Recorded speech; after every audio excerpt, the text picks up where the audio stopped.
안녕하세요, 마미모예입니다. 오늘 영상은 30분짜리로 긴 영상이니까 참고하시고요. 바쁘신 분들은 패스해 주세요. 요즘 미국 증시는 연일 사상 최고치를 경신하고 있죠. 그 중에서도 나스닥 100을 추종하는 QQQ ETF의 3배 레버리지 상품인 TQQQ가 신고가를 연일 경신하고 있어요. 이런 상승장에서 TQQQ가 발산하는 폭발적인 상승이 바로 TQQQ에 투자하는 이유이기도 하죠. 오늘 영상에서는 저희 가족이 지난 2025년 6월 26일에 TQQQ를 전량 매도했을 당시 24년생 아기 2명의 계좌는 팔지 않았어요. 왜 매도하지 않았는지도 설명드릴 거고요. 초보 투자자분들이 반드시 알고 넘어가셔야 할 QQQ와 TQQQ의 차이점, TQQQ라는 종목이 얼마나 위험한지에 대해서도 제가 공부한 내용을 바탕으로 자세히 설명드리려고 합니다. 즉, 이 종목의 구조적인 위험성을 제대로 이해하지 못한 채 투자할 경우에는 어떤 결과가 올 수 있는지에 대한 경각심도 심어드릴 겸 해서 오늘 영상을 준비했어요. 여러분, 손자병법 모공편에 나오는 백전불태라는 고사성어 들어보셨죠? 손자병법에서 말하는 백전불태는 100번을 싸워도 위태롭지 않다는 뜻이죠. 상대의 특성과 나의 상황을 정확하게 파악하면 어떤 전쟁에서도 위험에 빠지지 않고 이길 수 있다는 교훈을 줍니다. 저희 가족은 TQQQ의 위험성을 충분히 파악하고 있으며 이에 대비해 투자를 이어나가고 있음도 알고 계시면 좋겠어요. 저희 가족이 TQQQ에 10억 원을 강제로 몰빵당하게 되었던 과정이 있었지만 돌이켜보면 이 종목의 구조와 위험성에 대해 준비가 덜 됐던 것도 부인할 수 없을 것 같아요. 지금은 최소한 남들만큼은 TQQQ의 구조와 리스크를 잘 알고 있고 2025년 6월 26일에 과감하게 전량 매도를 결정할 수 있었던 거예요. 무릎에 사서 어깨에 팔으라는 주식 격언도 있잖아요. 우리 가족은 25년 6월 26일에 TQQQ를 전량 매도 후에도 조정을 기다리지 않고 25년 7월 1일부터 9월 19일까지 TQQQ 단기 매매로 수익 실현한 금액만 1억 2천만 원이나 되거든요. 웬만한 고액 연봉자 1년 연봉을 저는 2개월 반 만에 수익 실현했으니까요. 더불어 7월부터 일부 계좌에서 적립식으로 일배수 ETF와 TQQQ를 함께 모아가고 있었고 또 내년에 납부할 세금 계좌에서도 TQQQ를 사 모아가면서 이미 이들 계좌에는 상당한 수익권에 도달하고 있죠. 현재는 단기 매매의 경우 일정 금액으로만 투자하면서 짧게 벌고 나오고 하는 식으로 다음 기회를 기다리고 있습니다. 처음 오신 분들을 위해서 TQQQ 종목을 전량 매도한 부분에 대한 리뷰 조금만 하고 갈게요. 저희 60대 6남매 가족은 TQQQ에 10억 원을 강제 몰빵 당해서 2022년도부터 TQQQ 종목만 계산했을 땐 3년 6개월 정도 보유한 것 같은데요. 이를 2025년 6월 26일에 전량 매도하면서 최소 100%에서 많게는 300% 가까운 수익률로 수익 실현 완료했다고 말씀드렸고요. 투자한 가족이 여러 명이다 보니 투자금도 다르고 수익률도 다를 수밖에 없다는 거예요. 현실감을 느끼기 위해서 시드머니를 비교해서 자산의 성장을 한번 비교해 볼 건데요. 1천만 원으로 투자해서 수익률이 500%를 달성했다면 수익금은 5천만 원이고 최종 자산은 6천만 원이 됩니다. 현실적으로 어떤 상품에 투자를 해서 500%의 수익률을 달성할 수 있을까요? 네, 쉽지 않은 일이죠. 반면에 작은 씨앗을 조금씩 불려서 시드머니 3억 원으로 TQQQ에 투자해서 16.6%의 수익률만 달성해도 5천만 원을 벌 수 있는 돈이에요. 만약 이 사람이 3억 원으로 100% 수익만 올려도 3억 원을 벌게 되고 이 사람의 최종 자산은 6억 원으로 성장합니다. 수익률 100%는 제 경험으로는 충분히 벌 수 있는 돈이라고 생각해요. 결국 중요한 건 단순히 몇 퍼센트를 벌고 매도했느냐가 아니라는 거예요. 수익률이 30%에 불과했더라도 시드머니가 크다면 결과는 결과는 전혀 다르게 나타납니다. 그러니까 단순히 몇 퍼센트 벌었다, 몇 퍼센트 손해봤다에만 매달릴 게 아니란 말이죠. 진짜 중요한 건 내가 어느 지점에서 만족하고 매도했느냐, 자신의 선택에 자신감을 가질 수 있냐는 거예요. 이게 바로 흔들리지 않는 투자자의 태도이자 고수의 품격입니다. 여기서 우리가 꼭 기억해야 할 게 하나 있어요. 흔들리지 않는 자신감을 가지려면 결국 투자할 수 있는 종잣돈, 즉 시드머니를 얼마나 키워놨느냐가 핵심이라는 점입니다. 저에게 수익률 몇 퍼센트가 되면 매도하시나요? 하고 묻는 분들이 많으신데요. 오늘 드린 이 예시만으로도 충분히 답이 될 거라고 생각해요. 단순히 수익률 3%에서 팔았느냐 30%에서 팔았느냐가 중요한 게 아니라 내 시드머니 크기와 그 결과에 대한 만족도 크기가 사람마다 와닿는 게 다르기 때문이죠. 굳이 어떤 숫자를 정해놓고 스스로를 가둘 필요는 없다는 거예요. 결국 중요한 건 내가 내린 그 선택에 스스로 확신을 갖고 흔들리지 않을 수 있는 태도예요. 이게 바로 저희 가족이 TQQQ를 80달러에 전량 매도하고도 배 아파하지 않을 수 있는 이유가 되고, 그리고 진짜 투자자가 가져야 할 여유와 품격이라고 생각합니다. 2025년 6월 26일 저희 가족이 미국 주식 TQQQ를 전량 매도했을 때 딱 두 계좌만은 매도하지 않았는데요. 바로 2024년 1월생 그리고 2024년 5월생 손주들이 계좌예요. 왜 아기 계좌만 매도하지 않고 그대로 뒀을까요? 60대 어른이 계좌와 갓 태어난 아기의 계좌는 돈의 성격 자체가 다르기 때문이에요. 현재 저희 가족은 20여 명이 함께 TQQQ에 투자하고 있어요. 그중 제가 직접 조언을 해주고 관리하는 가족만 해도 11명이고 각자 계좌도 2개에서 많게는 6개씩 운영하고 있어요. 그러니 2살 아기부터 30대, 40대 그리고 저 같은 60대까지 다양한 연령층이 각자의 사정에 맞춰 투자하고 있는 겁니다. 예를 들어 30대, 40대는 중간에 집을 사야 하는 상황이 생기기도 하고, 60대 투자 계좌는 노후 생활비로 사용하거나 아이들 결혼자금 혹은 병원비로 급히 현금화해야 할 수도 있죠. 당연히 리스크 관리가 절대적으로 필요한 부분이죠. 반면 갓 태어난 아기 계좌는 최소 20년 이상 장기 투자가 가능한 계좌이기 때문에 전략이 달라질 수밖에 없다는 거예요. 또 아기가 성인이 될 때까지는 사용하지 않을 수 있는 돈이니까 최소 20년 이상 장기 투자할 수 있는 돈이란 말이죠. 맞죠? 20년 뒤를 내다보면 주가의 변동성은 아무런 의미가 없는 거예요. 오히려 하락이 오면 더 좋은 매수 기회가 될 수 있는 거고요. 즉 아기 계좌는 장기 복리의 힘을 믿고 그냥 두는 게 맞다고 판단한 거죠. 아기가 성장하면서 친인척들이 주는 생일 축하비나 명절 세뱃돈을 받을 수도 있고요. 이런 돈들은 아기 앞으로 계속 주식을 사 모아줄 거예요. 화면에 보이는 이 계좌는 2살짜리 손주의 계좌인데요. 아기는 태어난 지 한 달이 지난 시점에서 계좌를 개설해 주었고, 부모가 2천만원, 조부모가 1,500만원을 증여해서 총 3,500만원을 미국 주식에 투자해 둔 상태인데요. 현재 이 계좌의 총 자산은 약 5,100만원으로 성장해 있어요. 아기의 이 주식 계좌는 부모에게 주식을 증여받자마자 즉시 매도 후 재매수한 경우라서 평단가가 상대적으로 높은 상태라는 거 참고하시고요. 미성년 자녀에게 10년 내에 2천만 원까지는 증여세가 없는 금액이지만 저희는 증여 신고를 모두 해두었고, 나머지 1,500만 원은 조부모가 증여한 금액도 증여세 10%를 대납해 주면서 이 증여세마저도 증여세를 조부모가 부담하고 증여 신고까지 완료한 상태죠.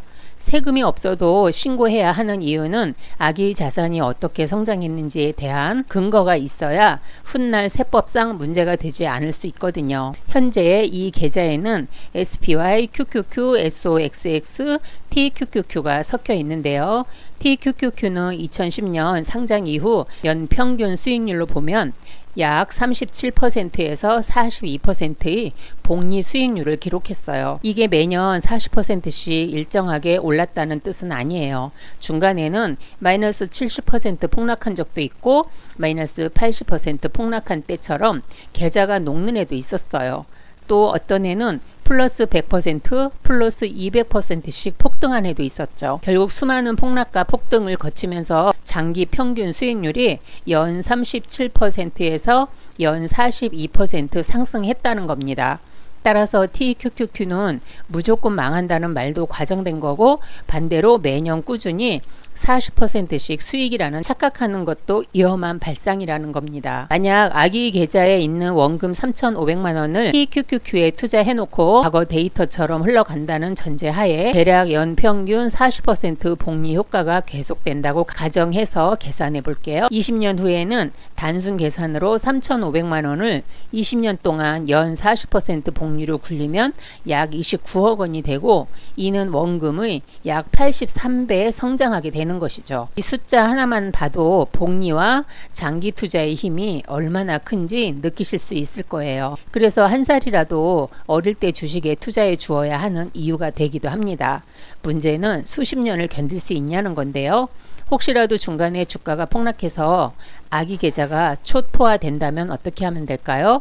아기에게 최초 증여 후 10년이 지나지 않았더라도 증여액 1억까지는 증여세율이 10%니까 증여세를 부담하더라도 추가로 증여해서 물타기 매수를 해주는 거예요. 하지만 이건 계산상의 수치일 뿐이고, 현실에서는 마이너스 70, 마이너스 80% 폭락 구간을 버텨야 하니까 실제 계좌에서 이 결과를 얻는 건 매우 어려운 일이죠. 계좌를 수시로 들여다보지 않아도 되는 아기 계좌는 어쩌면 가능할 수도 있다는 생각이 들어요. 그러나 어른이 계좌는 매일 들여다보기 때문에 1년도 버티지 못하는 사람이 허다하죠. 20년 후에 이 엄청난 수익은 증여세 한 푼 없이 아기 몫으로 돌아가게 되는 거니까 SPY든 QQQ든 어릴 때부터 꼭 투자해 주시면 훗날 현명한 부모로 남게 되겠죠.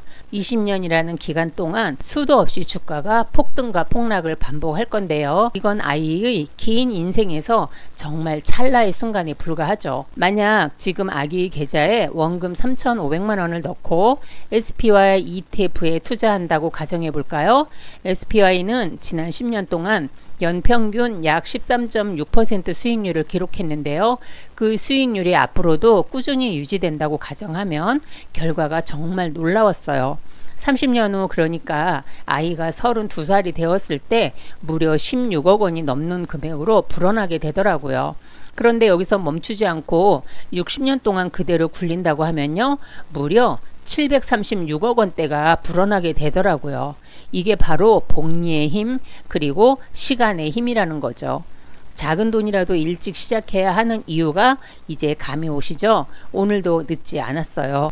바로 지금이 여러분의 씨앗을 심을 순간이에요. 그런데 이게 아무나 할 수 있는 일은 아니라는 거죠. 돈 3,500만 원을 넣어두고 무려 60년 동안 한 번도 열어보지 않을 자신 있는 분들은 가능하겠죠. 저는 이 내용을 제 딸아이 부부와 아들 부부에게 모두 알려줬고요. 손주들 계좌에 적용해서 실천해 보기로 했어요. 결국 중요한 건 투자는 마음가짐의 싸움이라는 거예요. 긴 시간을 버틸 수 있느냐, 또 그 차이가 수십억 또는 수백억의 결과를 만드는 겁니다. 자, 여기서 또 이런 댓글이 달릴 텐데요. 아니, TQQQ는 계좌가 녹는다던데? 네, 맞습니다. TQQQ는 위험한 종목이고요. 계좌가 녹는다는 말도 완전히 틀린 말은 아니에요. 제가 예전에 소개해드린 책 기억하시죠? 바로 최윤식 박사님의 부자들의 3배수 ETF 투자 시크릿이라는 책인데요. 이 책은 진짜 두고두고 읽어볼 가치가 매우 높은 책이라고 생각합니다. 꼭 사서 보시라고 권해드리고 싶어요.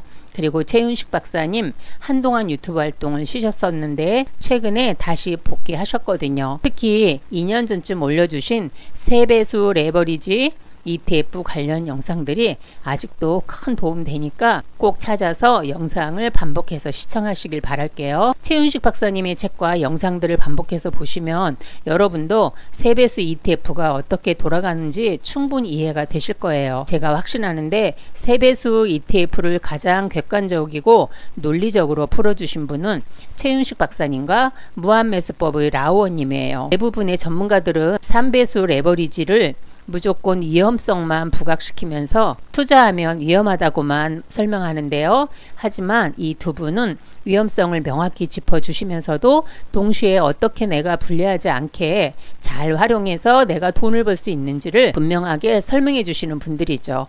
앞서 말씀드린 손자병법 고사성어 기억하시죠? 벽을 알고 나를 알면 100번 싸워도 이태롭지 않다. 그 말처럼 TQQQ라는 종목의 구조와 나의 상황을 제대로 이해하지 못한다면 이 종목은 언제든지 나의 계좌를 녹여버리는 칼날이 될 수 있다는 거죠. 즉 전략과 리스크 관리 없이 무턱대고 달려들면 큰 위험에 도달할 수 있다는 사실 꼭 명심하셔야 합니다. 위험한 종목임을 알고 있지만 저는 도전해 봤던 거고요. 그 결과가 바로 우리 6남매 가족의 이야기이고 그 도전은 결국 좋은 성과로 돌아온 것이죠.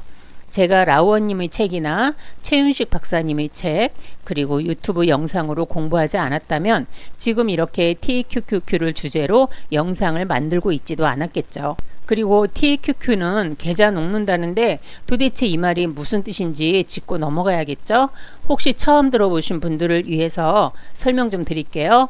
TQQQ는 미국 나스닥에 상장된 기업들 가운데 시가총액 기준 상위 100개 기업의 주가지수를 따라가는 QQQ를 기반으로 만들어진 3배 레버리지 ETF 상품이에요.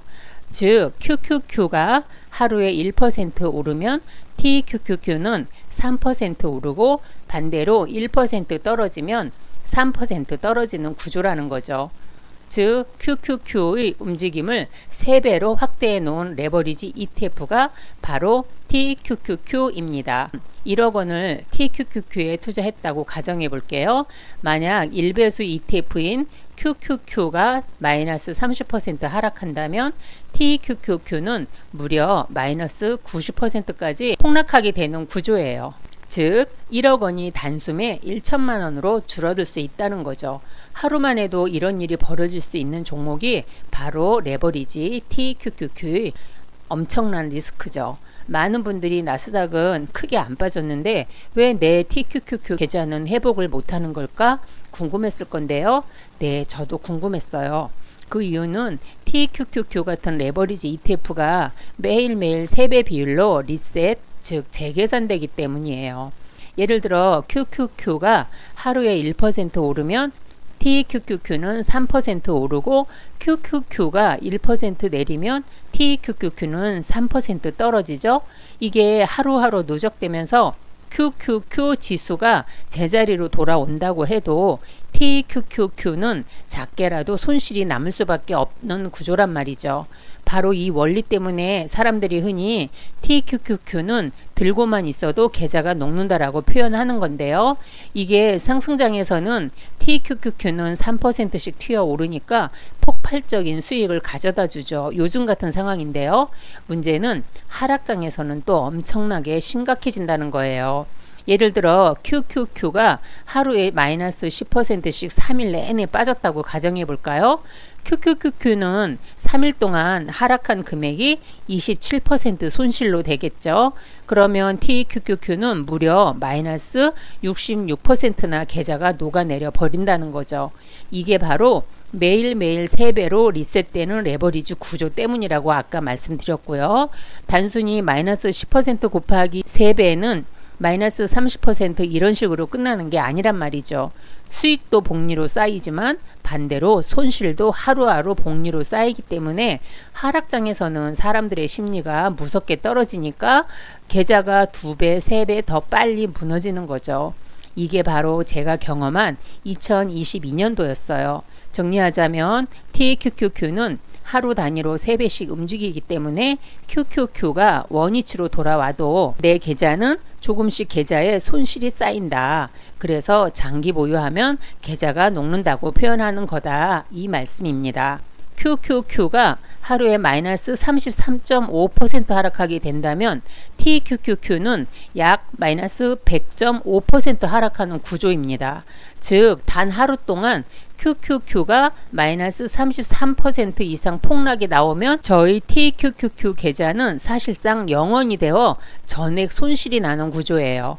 여기에서 중요한 건 단 하루에 이런 일이 벌어지는 경우를 말하는 거지 며칠에 걸쳐서 마이너스 105%가 누적되는 걸 의미하는 건 아니라는 거예요. 그럼 이런 일이 자주 있느냐? 아닙니다. 예를 들어 2008년 리먼 사태 때 미국 증시가 하루에 마이너스 10%대 급락한 적은 있었지만 하루에만 마이너스 30% 이상 폭락은 없었다는 거죠. 코로나 때도 하루 최대 하락폭이 마이너스 12% 정도였고요. 즉 마이너스 33%씩 하루 폭락이 역사적으로도 거의 없는 금융 대재앙급 사건이 터져야 가능한 수치라는 거죠. 그러니까 너무 겁먹을 필요는 없지만 그래도 우리가 구조적으로는 이런 리스크가 있다는 것쯤은 알아두는 게 중요하기 때문에 말씀드렸고요.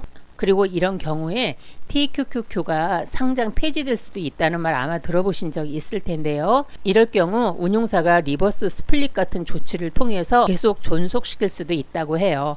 레버리지 ETF나 개별 종목들이 주가가 너무 떨어져서 1달러, 2달러짜리 동전주가 되면 어떤 문제가 생길까요? 시장 신뢰도가 떨어지고 상장 폐지 위기에 몰리게 되는 거죠. 이때 운용사가 쓰는 방법이 바로 리버스 스플릿인데요. 예를 들어 주식 10주가 1달러라면 총액은 10달러죠. 그런데 10대 1로 리버스 스플릿을 하면 한 주가 10달러가 되고 내 주식수는 한 주로 줄지만 총액은 그대로 10달러예요. 즉 내 돈은 그대로 유지되지만 주식수만 줄어든다는 거죠.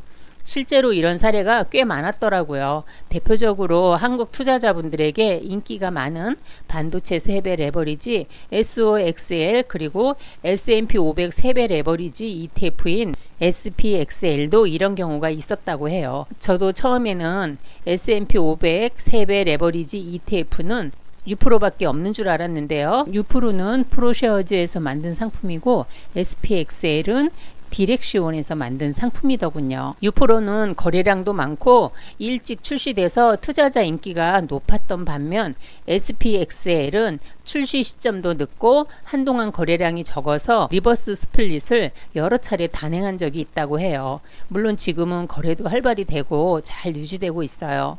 개별 종목 중에서 최근에 전기차 기업 루시드가 주가가 너무 낮아지면서 리버스 스플릿을 단행했죠. 즉 리버스 스플릿은 상장 폐지를 피하기 위한 생존 전략이자 ETF를 계속 유지하기 위한 기술적인 조치라고 보시면 되는 거예요. 그리고 앞서 말씀드린 것처럼 TQQQ는 하루 단위로 리셋되는 즉 재계산되는 구조이기 때문에 상장 폐지가 되려면 단 하루에 마이너스 100% 이상 폭락이 나와야만 가능하다는 건데요. 며칠에 걸쳐 누적해서 마이너스 100%가 된다고 해서 ETF가 바로 상장 폐지되는 건 아니라는 거죠. 하지만 내 계좌 잔고가 100% 가까이 줄어들면 얼마나 고통스럽겠어요. QQQ는 1배수 ETF라서 원칙적으로 지수가 고점을 회복하면 그대로 회복하는 것으로 알고 있는데요. 왜냐하면 QQQ는 TQQQ처럼 복잡한 파생상품 구조가 아니라 그냥 나스닥 100 지수를 그대로 따라가는 ETF이기 때문이라는 건데요. 2000년도 닷컴 버블 때 QQQ는 마이너스 83% 폭락했지만 15년 만에 회복했다고 하잖아요. 시간이 오래 걸려서 그렇지 결국 고점을 회복한 거고요. 리먼 사태 때는 마이너스 50% 하락, 코로나 때는 마이너스 30% 하락했지만 역시 회복했다고 하고요.